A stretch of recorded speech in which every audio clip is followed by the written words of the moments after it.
5 seconds.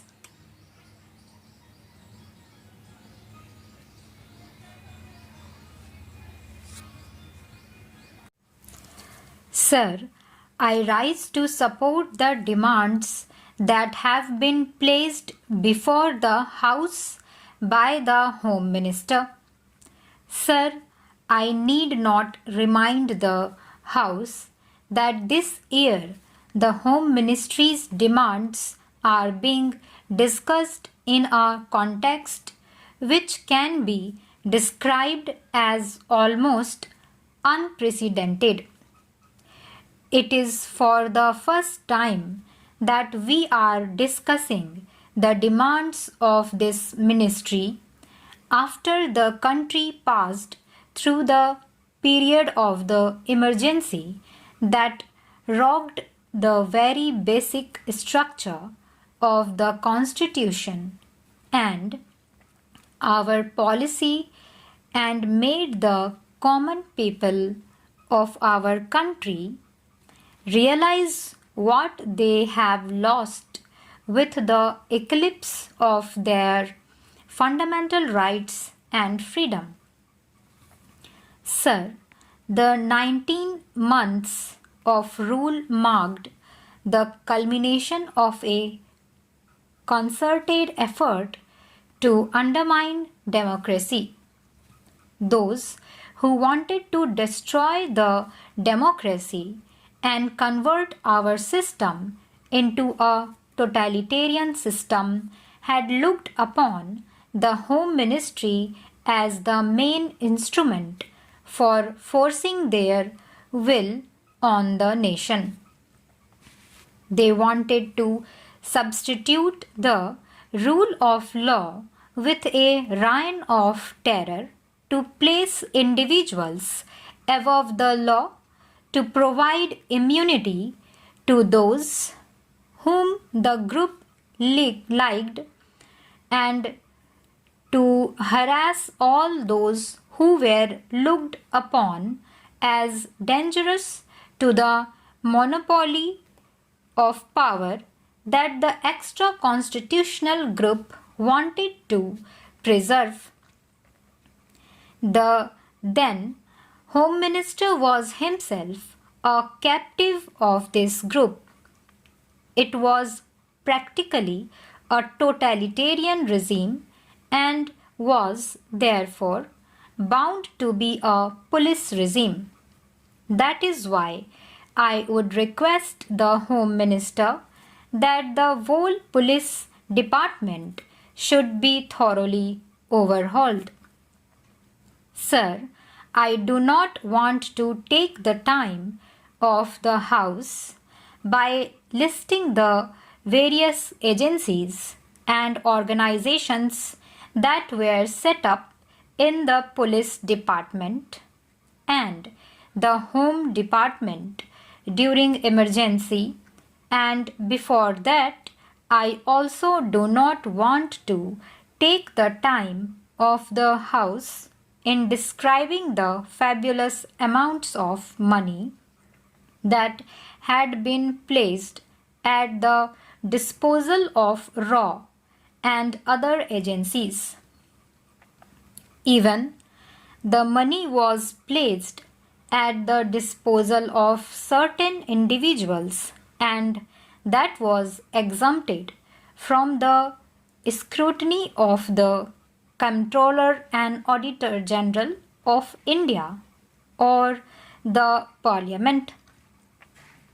I do not want to go into all these details, but I would only request the Home Minister to go into these things and ensure that such things do not happen in future.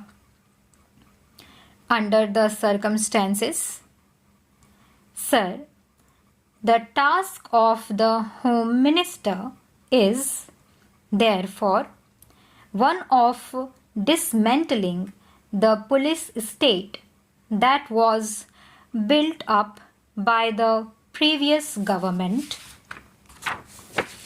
Sir, I must congratulate the Home Minister for the excellent beginning that he has made and for the speed that he has acquired to restore the fundamental rights to the citizens and to appoint commissions of inquiry to go into the excess of the earlier rule as well as the shocking scandals that had characterized last years of the previous regime. However, in all humility, I must confess that it is not enough. The 42nd Amendment of the Constitution should be withdrawn immediately. The fundamental rights will have to be fully restored, and the role and power of the judiciary must be restored immediately.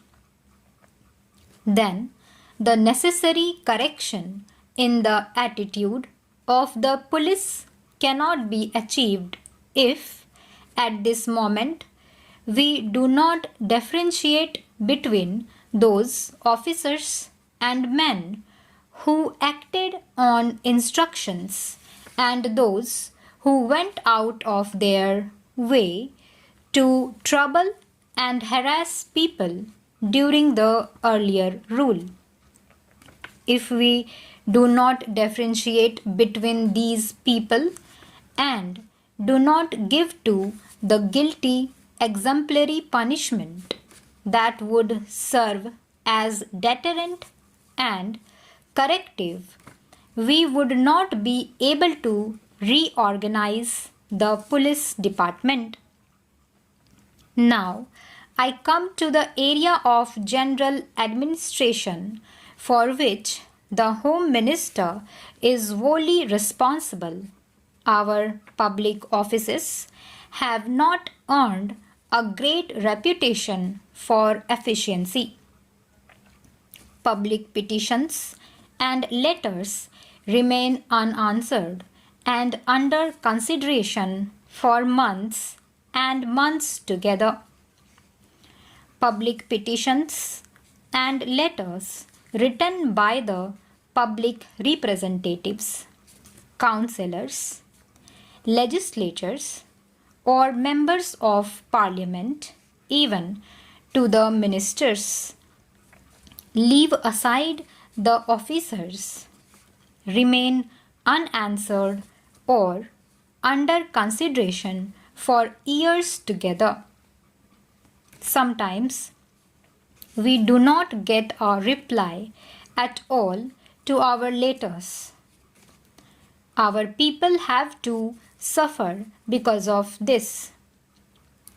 We hope the Home Minister will see that these public offices function efficiently.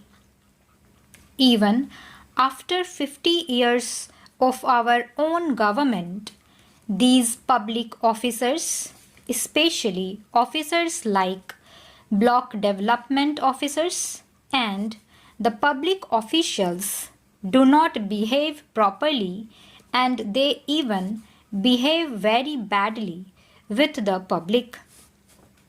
The Home Minister should look into that so that the public officers behave properly and in a manner as to instill confidence in the people that it is their own government which wants to serve them and not to terrorize them.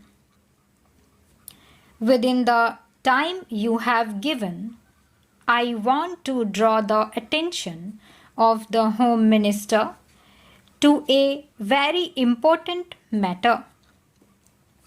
I know the law and order is a state subject. Honorable member was telling that our Home Minister has encroached upon this state subject. Sir, If some state governments and their chief minister and ministers behave in such a way which is against people's interests, naturally, Government of India have to take action against these people. Stuff.